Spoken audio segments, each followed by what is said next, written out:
Hello and welcome to this presentation on recognizing and avoiding inmate manipulation. I'm Jordan, your presenter. After being booked into jail, an inmate's tendencies to manipulate people don't end. Some inmates are skilled manipulators and will use the same methods inside the jail as they did outside. To identify the weakest link and focus their attack, they start by gathering data about officer actions.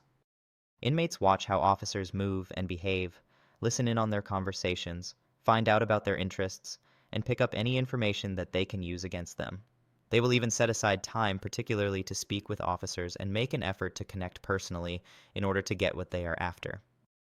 This lesson will help officers recognize and avoid manipulative behavior.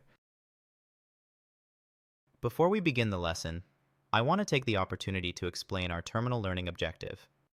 Our overall purpose of this lesson is to equip you, the student, with a better understanding of why inmates use manipulation and how to recognize and avoid it. Our enabling learning objectives will help us meet our overall purpose. When you are finished with the lesson, you will be able to 1. Define manipulation. 2. List 5 vulnerabilities to manipulation. 3. List 5 manipulation techniques. And 4. Describe what steps to take if you believe an inmate is trying to manipulate you. Why do inmates want to manipulate staff? The simple answer is to disrupt or to get what they want. The game of manipulating by inmates has been thoughtfully created. It moves slowly, is nuanced, and is harsh. A gain for one party and a loss for the other are the key themes of their relationship. Awareness is crucial for those working in jails and prisons. Staff must always be in control of their decisions and cannot ever be persuaded by strategies that could cause them to depart from their assigned tasks, violate policy, or break the law. Defining manipulation. Manipulation can be defined as managing or using a process to one's own advantage and to serve one's selfish purpose. Manipulation by inmates is designed to exploit, control, or otherwise influence officers. The manipulation tactics deployed by inmates may be small-scale, which are one-time interactions. However, inmates also use larger, more elaborate schemes known as long-term manipulation. Staff vulnerabilities. Officers can be their own worst enemy. However, knowing your weaknesses and being aware of how they can be preyed upon can help you avoid manipulation. Ask yourself these questions. How do inmates see me? Am I overly friendly? Do I ignore minor rules? Do I appear excessively gullible? If the answer is yes to any of these questions, staff should take immediate steps to correct their behavior and mindset to reduce their vulnerability to inmate manipulation.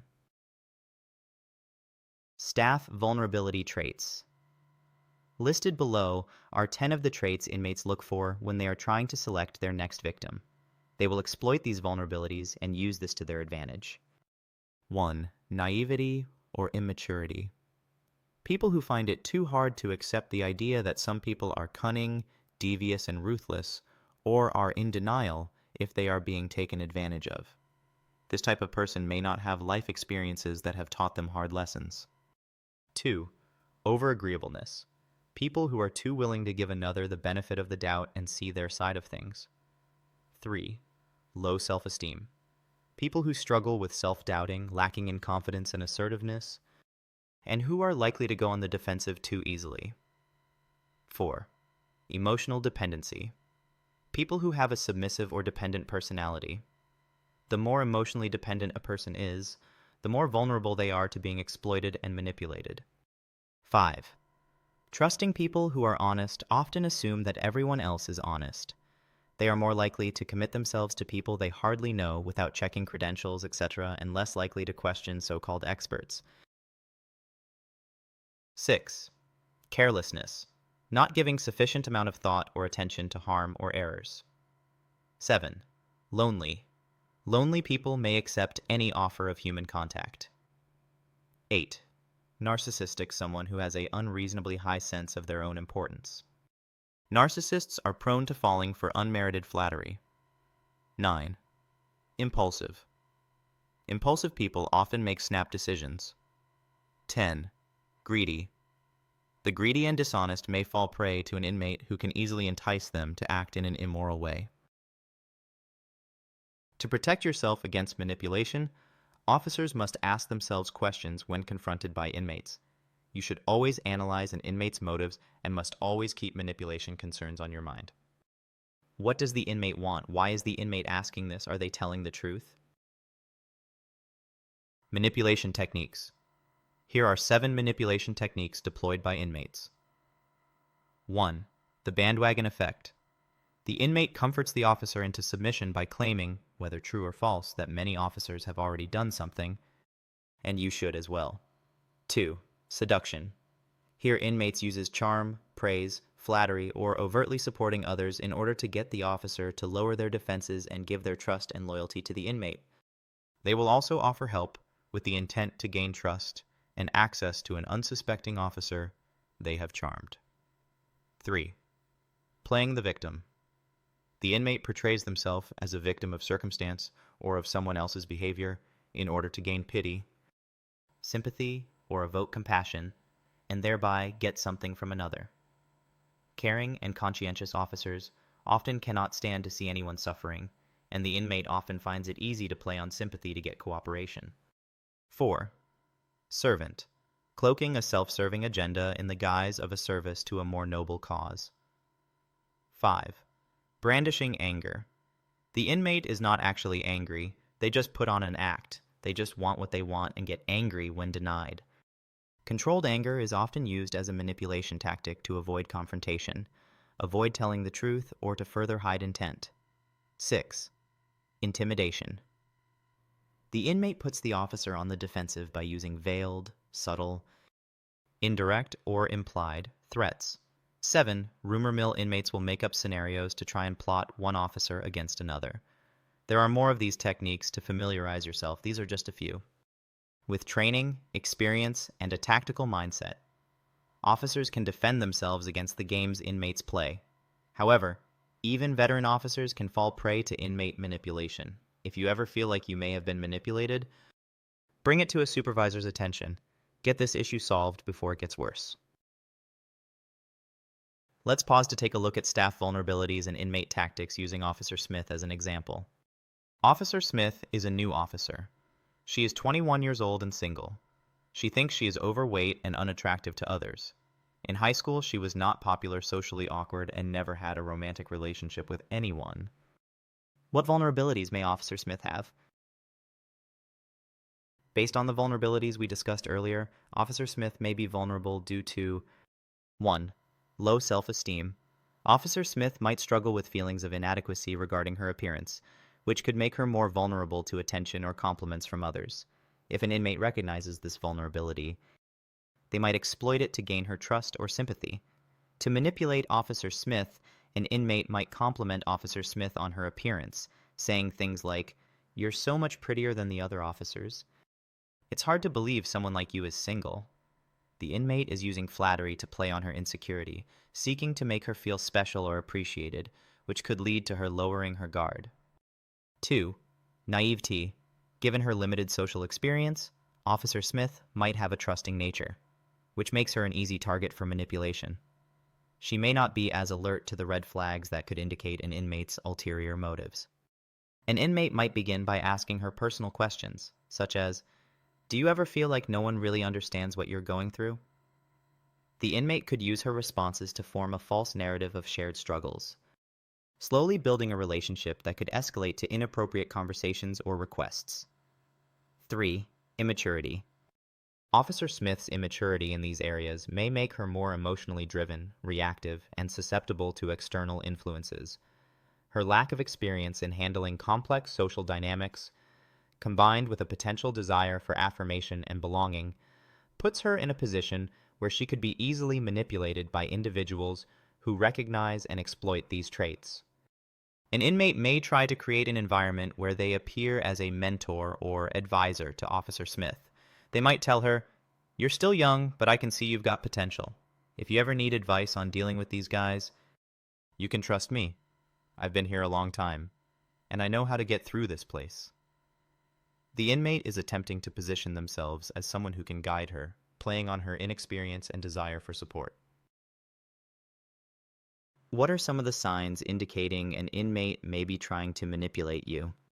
Inmates often have experience in reading people and exploiting weaknesses, and they may employ a variety of strategies to gain favor, reduce their sentence, or manipulate you into making decisions that are not in line with your responsibilities.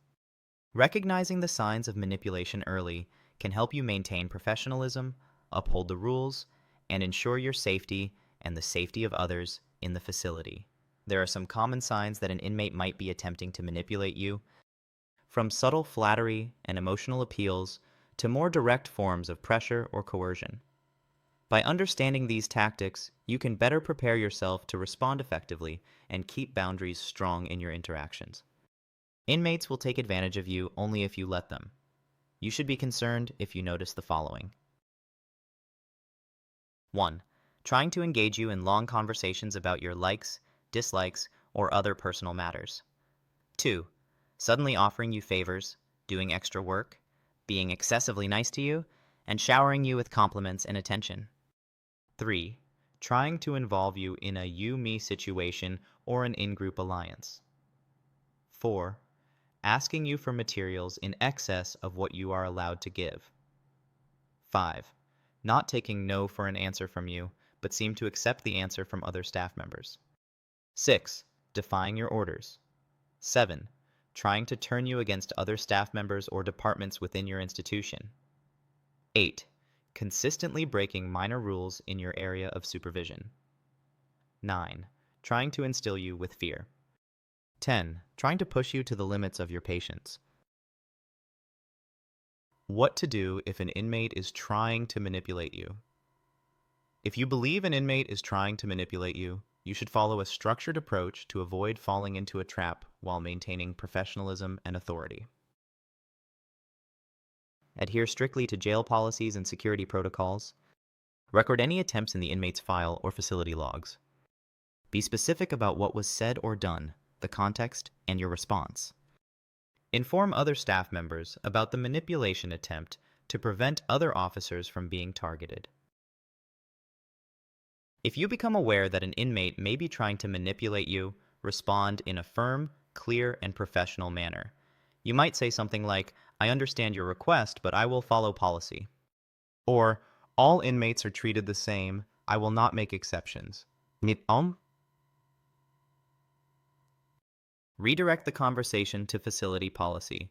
For example, "Our policies are in place for everyone's safety and security," or "This is not allowed." If you have a request, use the proper channels. Avoid emotionally charged or defensive responses. Do not say things like, "I'm not stupid, I know what you're doing." This can lead to a power struggle. Or, "You think you can trick me," as this can challenge the inmate and escalate the situation. Avoid unclear statements. Unclear statements leave room for interpretation and possible exploitation. For example, saying something like, "I'll see what I can do." By maintaining professionalism, following policies, and setting clear boundaries, you protect yourself from manipulation while ensuring facility security and order. If you experience manipulation, it does not mean you are unfit. It means you need to change the way you interact with inmates. And again, notify a supervisor or even a coworker if you find yourself in a manipulative situation. Thank you for being with us today. In closing, I want to say this. Psychological manipulation takes place every day in a jail. Each officer must decide if they will fall victim to the manipulation. The majority of inmates move on if they suspect officers are on to them. However, inmates will manipulate you when they discover you are susceptible. Most officers begin the game naively because it is nuanced and difficult to understand, and most staff members leave the game because they have a distinct feeling that something is not quite right. Redeemed victims of manipulation take action to restore command and control of their circumstance. You can avoid manipulation before it starts if you can recognize it. Inmate manipulation is a serious problem that goes on right under our noses. All staff are involved. Stop the employee and report the inmate's behavior if you notice an employee going down that route. Help each other to survive in this unique and demanding workplace. Never forget that you work in the inmate's environment. Don't take anything for granted.